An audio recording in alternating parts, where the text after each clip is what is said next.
Hello, Diocese of the Rio Grande. This is your weekly update for Ordinary Time, the week of Proper 9.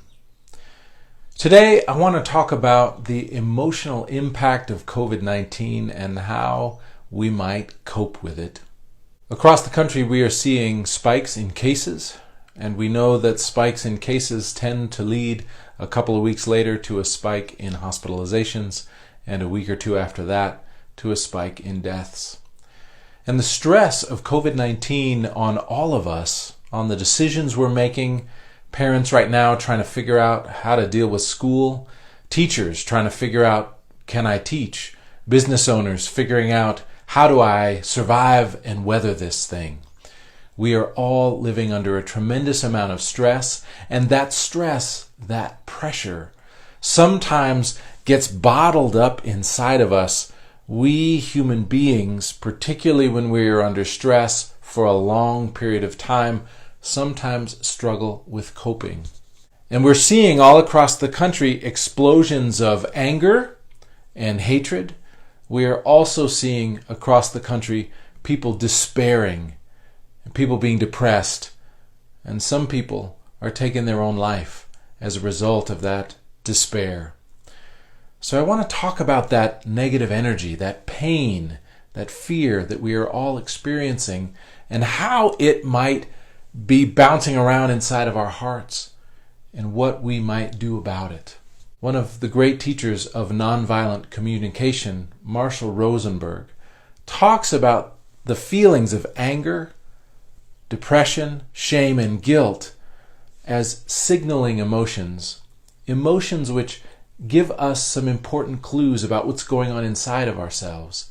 If we could just take a moment when we're feeling shame or guilt or anger or depression, if we could just take a moment to dig down under those feelings, we might find a place for growth and compassion.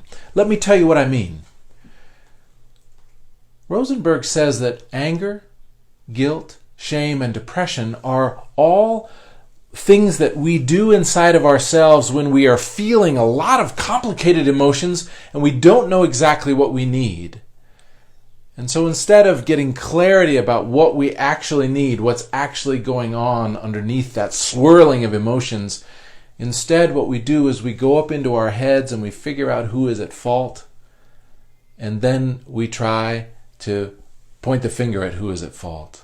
So if I'm feeling a swirling of powerful emotions, fear, anxiety, worry, concern, terror, and all of those things are going around inside of me and I don't know what I actually need, I don't know what will actually help me feel better or safer or more secure, I feel isolated and lonely and I don't know what will help me feel connected, I don't know what will help me feel that I belong. I'm worried about my sense of identity and worth in this COVID-19 thing. What if I lose my job? What if my business goes under? What if my family, I'm not able to take care of them? All of that is swirling around inside of me.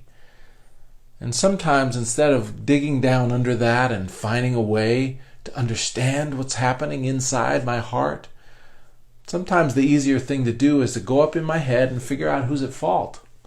And if I can figure out who's at fault, then I can blame somebody else. And if I can blame somebody else and get really angry with them, then I can have some place to direct all that negative energy. And if I can send all that negative energy at somebody else because they deserve it because it's their fault, if I can blame the president, or if I can blame the governor, or I can blame that group of people or that group of people, or if I can say it's all of these people's fault, then instead of really getting in touch with what's happening inside of me, I just project all that negative energy onto somebody else, hoping that that will relieve some of the stress on me.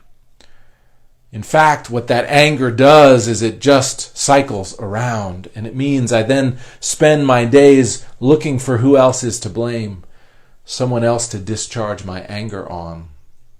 I think we're seeing some of that in the country today. But that anger discharge, that somebody's to blame out there, that's one way I could respond.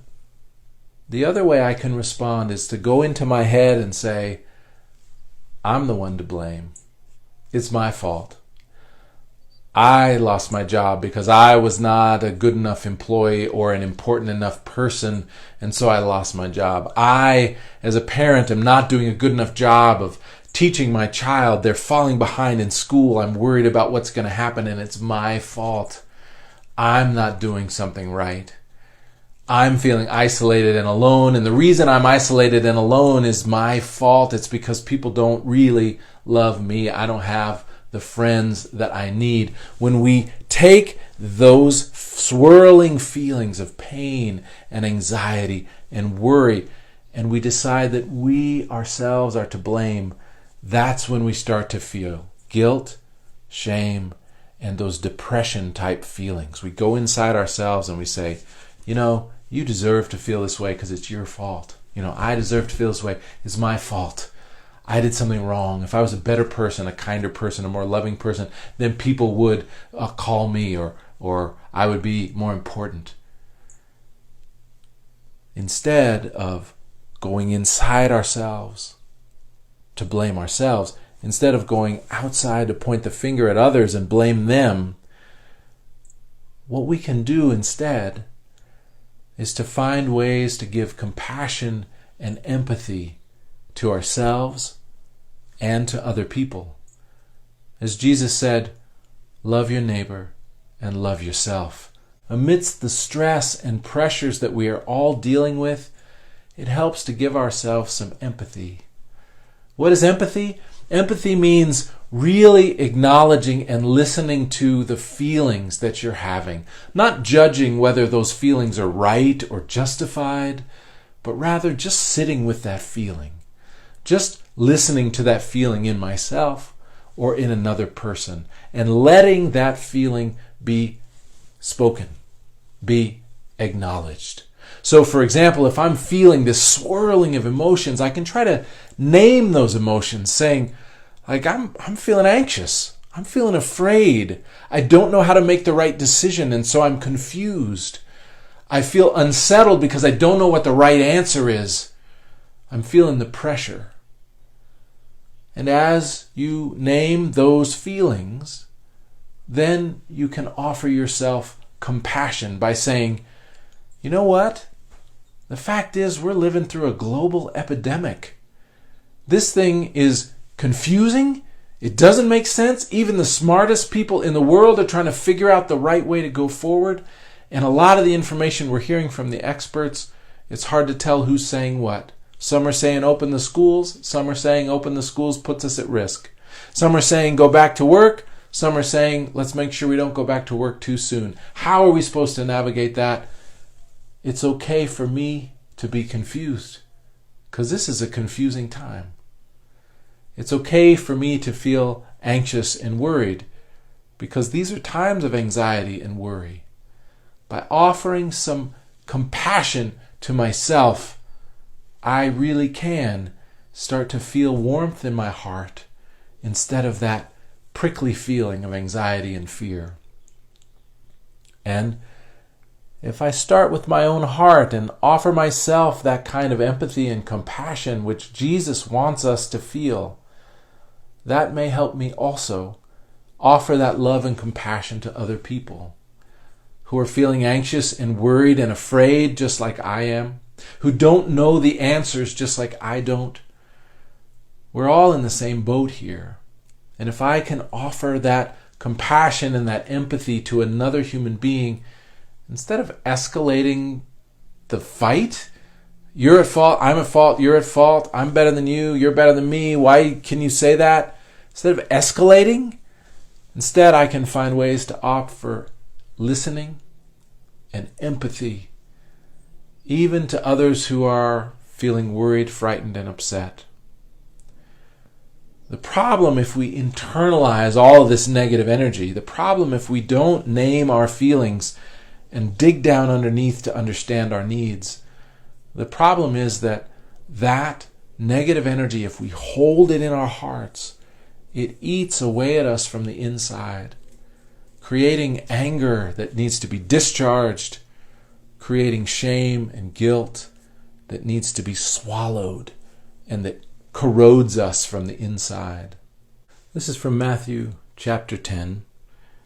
Verse 28. Jesus said, "Do not fear those who kill the body but cannot kill the soul. Rather, fear him who can destroy both the soul and the body in hell. Are not 2 sparrows sold for a penny? Yet not one of them will fall to the ground apart from our Father. And even the hairs of your head are all counted. So do not be afraid. You are of more value than many sparrows." Jesus reminds us that what is at stake here in our lives, especially in this coronavirus, what is at stake is not just our physical selves. Our souls are also on the line. If we allow this negative energy and this fear to become part of what is corroding us from the inside, we can become angry, vindictive, spiteful people. We can become guilt-ridden, shameful people who are being eaten up from the inside. Jesus came to liberate us from the powers of sin, the powers of divisiveness, the powers that oppress and hold people down. God loves you. The hairs of your head are counted. You are of great worth. You are precious in the eyes of God. And not just you, but everyone else.